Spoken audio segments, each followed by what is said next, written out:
Halo, Assalamualaikum warahmatullahi wabarakatuh. Gimana teman-teman kabarnya hari ini? Waalaikumsalam. Baik, Wabarakatuh. Kak. Baik, Kak. Baik, Kak. Guys, Baik, guys, aku Kak. nih mau cerita nih sedikit kayak ada selentingan beberapa berita masuk gitu loh di aku yang membahas tentang peralihan sertifikat elektronik. Nah, ternyata nih sudah beredar gitu di kalangan masyarakat, di kalangan teman-temanku juga, pemohon juga yang datang ke kantor, itu membahas tentang kayak mereka itu ada mengalami khawatiran gitu atau ketakutan dari adanya kebijakan baru yang peralihan sertel itu. Nah, mereka tuh sebenarnya khawatir atau takutnya adalah karena belakangan ini kan ada nih yang muncul berita tentang hacker itu yang bisa membobol data pribadi kan. Nah, mereka tuh takut dengan adanya sertal ini nantinya data mereka juga akan kebobol gitu kan. Padahal sebenarnya ini dari pemerintah sudah menjamin bahwa sertifikat elektronik itu akan aman gitu, akan terjaga dengan aman karena pemerintah ini saat ini sudah bekerja sama dengan Badan Sandi Negara yang menciptakan suatu enkripsi dari data itu agar tidak mudah dibobol oleh pihak manapun. Dan juga pemerintah juga berkoordinasi juga dengan tentunya Kominfo ya, selaku yang tentang informasi-informasi gitu. Dan jadi Kominfo ini juga melakukan pengawasan rutin, sebenarnya evaluasinya juga rutin tentang adanya itu. Dan gimana pemerintah juga membentuk suatu sistem keamanan yang kokoh agar sertifikat elektroniknya itu aman. Nah, terus ada juga lagi di kantor pertanahan Kabupaten Gunung Mas ini sebenarnya sudah menciptakan gitu ya, semua kegiatan apapun itu baiknya adalah dilakukan dengan paperless. Nah, dengan adanya sertifikat elektronik itu kan juga mendukung adanya itu loh. Sebenarnya kan kayak misal tumbuhan atau pohon-pohon yang ada di sekeliling kita tuh akan tumbuh lebih baik kalau misal kita mengurangi sampah kertas gitu kan. Nah, itu salah satu manfaat ya yang aku sebutkan. Nah, terus krusialnya apa sih sebenarnya dari sertifikat elektronik ini? Tentunya sangat penting karena kan mencakup juga dengan kebutuhan primer masyarakat berupa papan itu ya. Jadi perlu adanya legalisasi dari suatu hak yang harus mereka peroleh gitu. Nah, tadi aku kan nyebutin nih salah satu manfaat ya yang ada di sertifikat elektronik. Mungkin dari teman-teman ada yang bisa menjelaskan lagi manfaat yang lain. Mungkin Mbak Nindi silahkan. Ya, makasih Mbak Kira. Mungkin karena tadi udah Mbak singgung ya tentang manfaatnya, di sini saya mungkin akan lebih melengkapi manfaat itu sendiri. Di mana manfaat yang dirasakan masyarakat, pertama keamanannya pasti lebih terjamin, di mana semua data itu tersimpan aman di database BPN. Jadi masyarakat nggak perlu lagi nih khawatir kalau sertifikat fisik mereka hilang atau rusak jika tertimpa musibah. Lalu manfaat yang kedua yang dirasakan, efisiensi waktu dan biaya. Dengan sertifikat elektronik, proses yang tadinya memakan waktu yang lama kini bisa menjadi lebih cepat.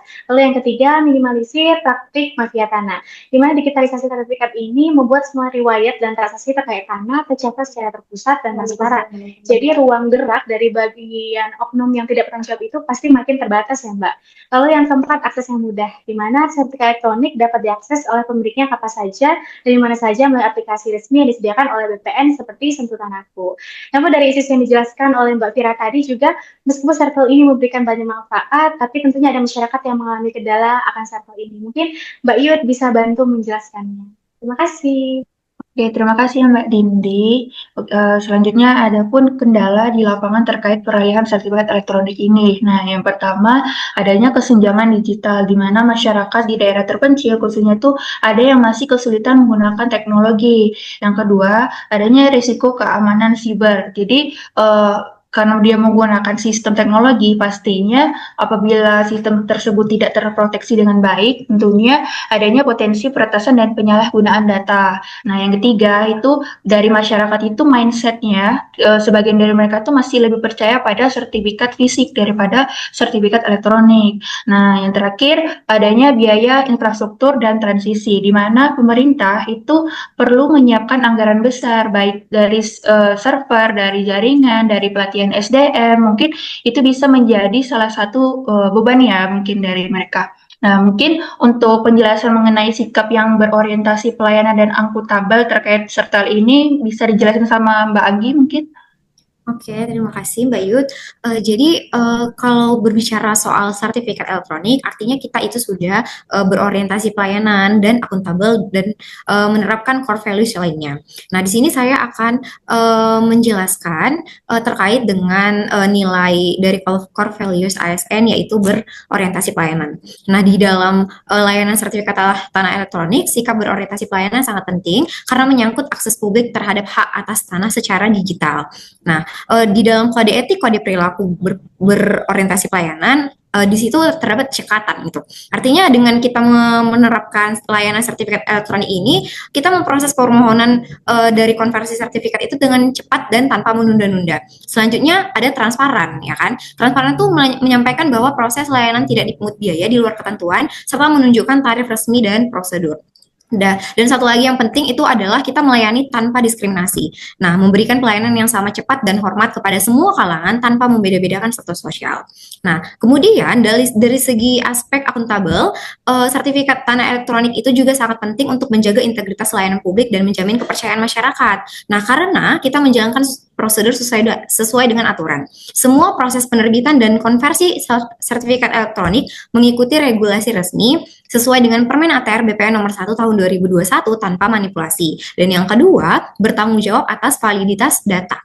Memastikan bahwa data tanah yang dikonversi ke elektronik benar, sah, dan lengkap, serta siap mempertanggungjawabkan bila terjadi kesalahan. Nah, jadi itulah pentingnya sertifikat elektronik seperti yang sudah disampaikan dengan teman-teman yang lainnya. Mungkin Mbak Dila mau menyampaikan? Baik, terima kasih Mbak Anggi.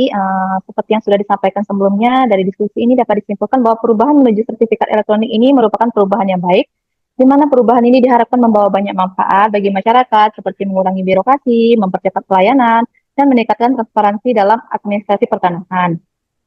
Kita dari PPN juga dapat melakukan sosialisasi dan edukasi secara masif kepada masyarakat terkait peralihan sertifikat elektronik ini agar berjalan dengan lancar.